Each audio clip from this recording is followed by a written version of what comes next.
Lo pernah dengar metode divergence? Banyak trader bilang divergence bisa jadi senjata ampuh buat nangkep reversal. Tapi pertanyaannya adalah sejauh mana divergence benar-benar efektif? Dan apakah strategi ini realistis untuk menghasilkan profit secara konsisten? Di Maspedia kali ini, kita bahas divergence secara objektif. Bukan buat nebak puncak atau dasar.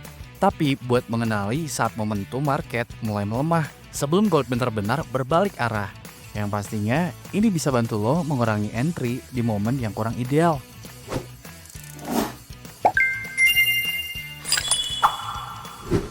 Apa itu divergence? Oke, sekarang kita mulai dari dasarnya dulu. Apa sih sebenarnya divergence itu?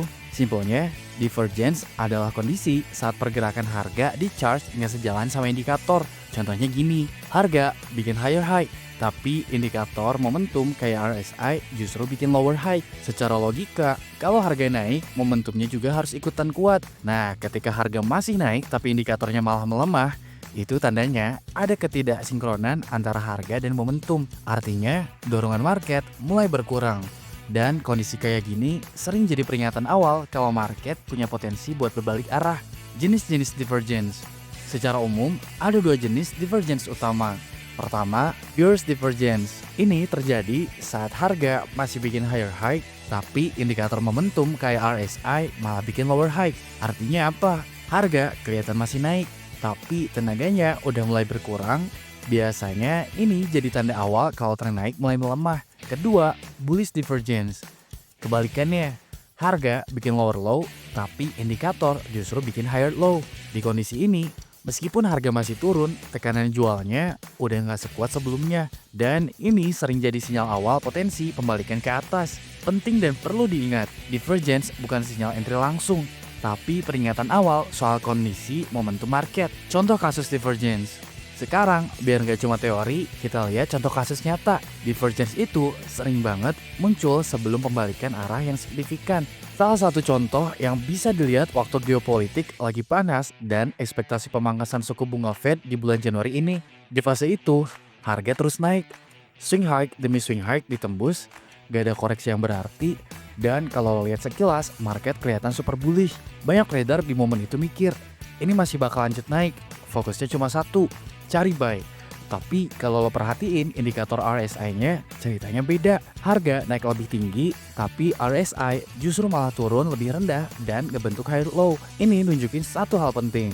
Ada kekuatan tersembunyi di balik pergerakan harga yang gak langsung kelihatan dari chart doang. Disitulah divergence jadi keunggulan buat trader. Bukan karena bisa nebak titik balik secara tepat, tapi karena lo bisa mulai antisipasi perubahan arah market lebih awal. Sebelum mayoritas trader sadar kalau market sebenarnya udah mulai berubah arah kayak gini.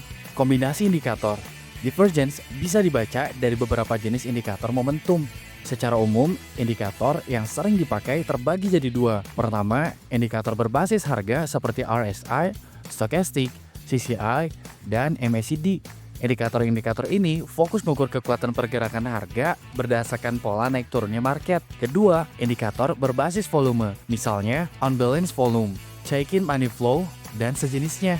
Indikator ini lebih menekankan ke aliran volume dan partisipasi market di balik pergerakan harga. Setiap indikator punya karakter yang berbeda. Sinyal yang muncul bisa lebih cepat, lebih lambat, atau lebih sensitif tergantung kondisi market. Karena itu, nggak ada indikator yang paling benar buat semua trader. Yang paling penting adalah konsistensi. Pilih satu indikator yang paling sesuai dengan gaya trading lo.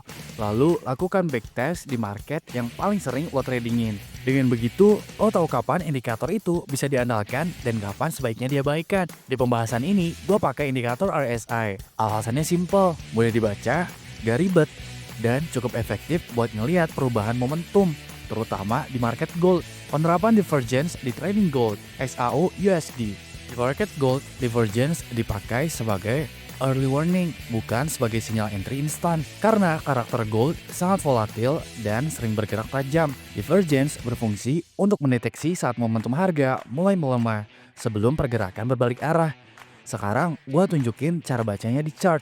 Step by step, identifikasi struktur harga. Langkah pertama adalah membaca struktur harga. Perhatikan apakah harga emas membentuk higher high dalam tren naik, atau lower lows dalam tren turun. Struktur ini menjadi dasar pembacaan divergence. Tanpa struktur yang jelas, divergence tidak punya konteks. Bandingkan harga dengan RSI. Setelah struktur terbaca, bandingkan pergerakan harga dengan indikator RSI. Jika sedang uptrend dan harga mencetak higher high, namun RSI membentuk lower high, ini adalah bearish divergence yang menandakan pelemahan tren naik. Jika sedang downtrend dan harga mencetak lower low, namun RSI membentuk higher low, ini adalah bullish divergence yang mengindikasikan potensi pembalikan ke atas. Dan sampai situ aja, masih ada pattern tersembunyi yang lumayan tricky karena perlu ketelitian untuk lihat divergence-nya. Bisa kita sebut hidden divergence. Contohnya, kalau harga ngebentuk lower high, tapi di RSI malah ngebentuk higher high, inilah yang disebut hidden bearish divergence. Sebaliknya, kalau harga ngebentuk higher low, tapi di RSI malah ngebentuk lower low, inilah yang disebut hidden bullish divergence. Biar lebih gampang, ini dia cheat sheet-nya. Divergence sebagai konfirmasi area. Di gold, divergence paling efektif ketika muncul di area yang relevan, seperti support atau resisten penting, area liquidity sweep, atau setelah pergerakan impulsif yang panjang. Divergence tidak digunakan sebagai entry tunggal, melainkan sebagai konfirmasi bahwa area tersebut valid. Entry setelah validasi price action. Entry hanya dilakukan setelah ada konfirmasi harga. Misalnya, pertama, kita udah nemuin bullish divergence. Di sini jangan langsung entry. Sekarang, kita lihat tekanan seller berkurang. Setelah harga confirm tembus struktur minor kayak gini, baru entry, dan ini hasilnya.